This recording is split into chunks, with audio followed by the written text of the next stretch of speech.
Assalamualaikum warahmatullahi wabarakatuh. Perkenalkan, nama saya Dio Ade Ramadan, angkatan 48, kelompok 3. Bertugas di UPBU Ayawasi sebagai petugas PKPPK. Di sini saya akan menjelaskan tentang wawasan kebangsaan dan bela negara. Wawasan kebangsaan adalah cara pandang bangsa Indonesia mengenai diri dan lingkungannya yang mengutamakan kesatuan dan persatuan wilayah dalam penyelenggaraan kehidupan bermasyarakat, berbangsa, dan bernegara. Tujuan dan sasaran wawasan kebangsaan terdiri dari 3, yaitu 1. Mewujudkan bangsa yang kuat, rukun, bersatu, berdaya saing tinggi, dan sejahtera. 2. Menjaga sejarah kebangsaan Indonesia dan cinta NKRI. 3. Meredam berkembangnya penonjolan primordialisme, sempit kesukuan, kedaerahan, dan mencegah disintegrasi bangsa. Kelebihan atau potensi bangsa Indonesia. 1. Jumlah dan potensi penduduk yang cukup besar. Penduduk merupakan sumber daya yang paling penting dan berharga bagi setiap bangsa dan negara. Lewat kemampuan masing-masing individu, penduduk dapat mengelola sumber daya alam dan lingkungan sekitar. Indonesia menempati peringkat keempat negara dengan jumlah penduduk terbanyak di dunia. Bonus demografi ini memberikan kesempatan bagi bangsa Indonesia untuk lebih unggul dari bangsa lain. Ini bisa diwujudkan dengan memaksimalkan potensi yang ada dan melakukan inovasi secara terus-menerus. Letak wilayah yang strategis. Letak wilayah Indonesia amat strategis, yaitu berada di antara 2 benua, Asia dan Australia, dan 2 samudra, Hindia dan Pasifik. Kondisi ini membuat Indonesia berada pada posisi silang dunia. Alhasil, Indonesia menjadi wilayah yang jadi tujuan untuk dilewati atau disinggahi bangsa-bangsa lain. 3. Negara dengan pluralitas yang tinggi. Indonesia terdiri dari beraneka ragam suku, budaya, ras, dan agama, serta bahasa. Pluralitas ini tercermin pada masyarakat Indonesia dengan semboyan Bhinneka Tunggal Ika, berbeda-beda tapi tetap satu jua. 3. Kelemahan atau permasalahan yang terjadi di Indonesia, yaitu pembangunan yang tidak merata. Bila kita pernah mengunjungi daerah pedalaman di luar Jawa, maka kita akan merasakan bagaimana kurangnya sarana dan prasarana yang memadai di daerah tersebut. Sangat timpang dengan kondisi sarana dan prasarana di Pulau Jawa. Yang kedua dan ketiga adalah masalah kesehatan yang tinggi dan masalah pendidikan. Masih ingat dengan slogan orang miskin dilarang sakit? Fenomena seperti itu sering terjadi di masyarakat.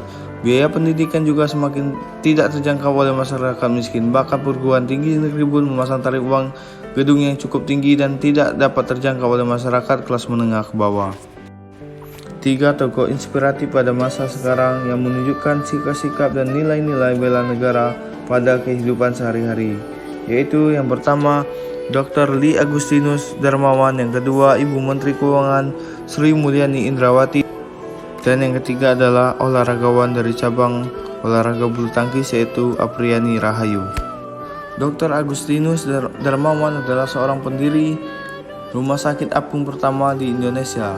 Ia adalah seorang ahli kesehatan atau dokter ahli bedah Indonesia. Ia dikenal sebagai pendiri Rumah Sakit Apung pertama di Indonesia.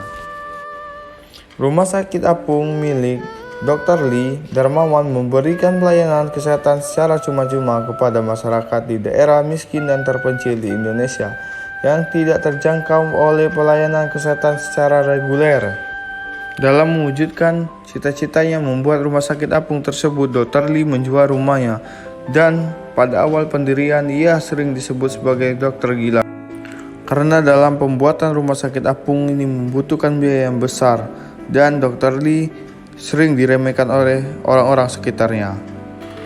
Sri Mulyani Indrawati lahir 26 Agustus 1962, adalah Menteri Keuangan Republik Indonesia saat ini. Sri Mulyani adalah orang Indonesia pertama yang menjabat sebagai Direktur Pelaksana Bank Dunia. Jabatan ini diemban ia mulai 1 Juni 2010 hingga dia dipanggil lagi menjadi Menteri di era Kabinet Joko Widodo. Sri Mulyani pernah menjadi Menteri Keuangan terbaik untuk tahun 2006 oleh majalah Euromoney dan menjadi Menteri Keuangan terbaik di Asia pada tahun yang sama. Apriani Rahayu adalah pebulu tangkis Indonesia spesialis ganda putri dan ganda campuran ketika junior. Di level senior, dia menjadi pebulu tangkis spesialis ganda putri. Atlet berdarah Tolaki Sulawesi Tengah ini merupakan peraih medali perunggu ganda putri kejuaraan dunia tahun 2018 di Tiongkok dan Asian Games pada tahun 2018 di Jakarta. Ia merupakan peraih medali emas Olimpiade Tokyo yang berpasangan dengan Gracia Poli. Dalam melaksanakan bela negara, ketiga tokoh tersebut telah menjalankan nilai-nilai penting, antara lain telah menjalankan cinta tanah air, kesadaran berbangsa dan bernegara, kemampuan dasar bela negara, sikap rela berkorban untuk kepentingan bangsa dan negara, dan yang terakhir, keyakinan terhadap ideologi negara yaitu Pancasila. Terima kasih.